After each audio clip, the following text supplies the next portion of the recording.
Hey everybody, Ice here. Let's talk about DEI, diversity, equity, and inclusion.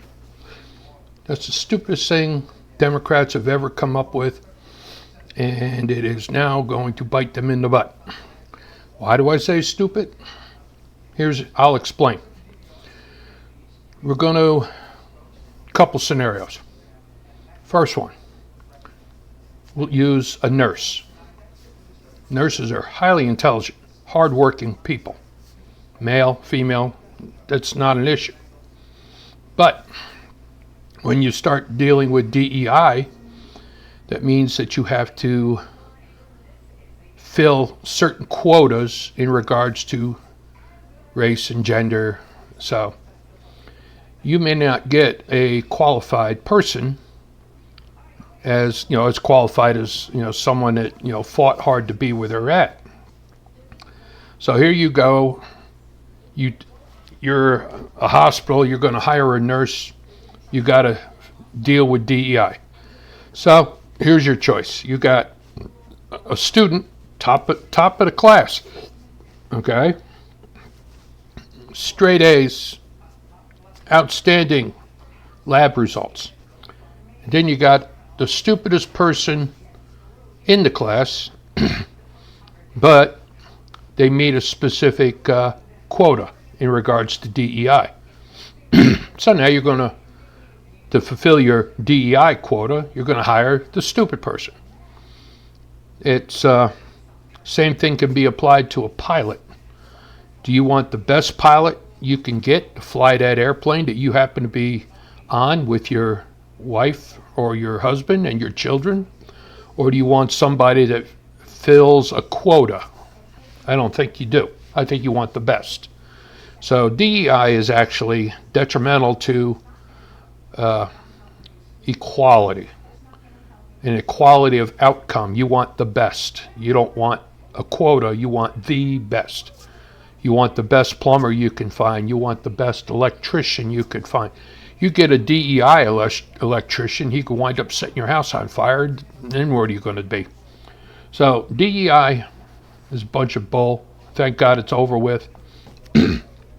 Now, President Trump is catching flack for his claim of there's only being two genders, okay? So, as a parent, I understand.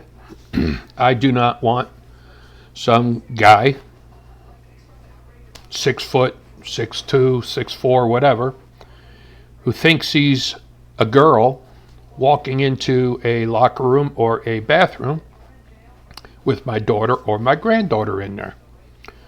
That is a faux pas. That ain't happening. And there's too many examples right now of people that have claimed to be that, and then they wind up raping women.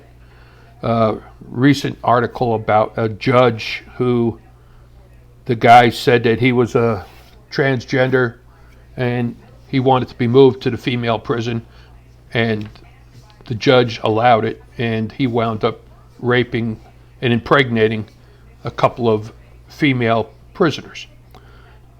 So, no, you can't. That gender dysphoria, whatever you want to call, it's got to come to an end. It's time to start opening up the mental hospitals and start seeking help. Because look,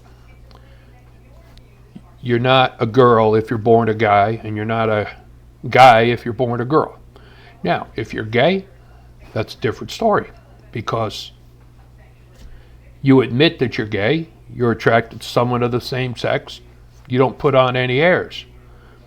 But if you're a guy and you claim to be transgender and you dress up and you actually look pretty decent as a girl, and you start hitting on a guy and he thinks he's with a woman and he's not with a woman, he's with a man who is mentally thinking that they are a woman, the resulting butt beating would be justified, is the only thing I could say.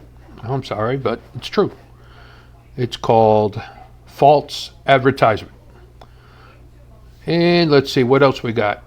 Oh, and I have to talk about, JoJo, who's gone now, but come on. The man pardoned his entire family, but they've never been committed of a crime. They weren't even suspected of a crime. But the very fact that he pardoned them is an admission of guilt. And the funny thing is, and I'm going to end it on here, and I hope everybody pays attention to this. Joe pardoned everybody. Fauci, General Miley, rapists, pedophiles, his own son, Hunter, other family members. He forgot to pardon himself. So, JoJo, guess who's going to go to prison? Icy out.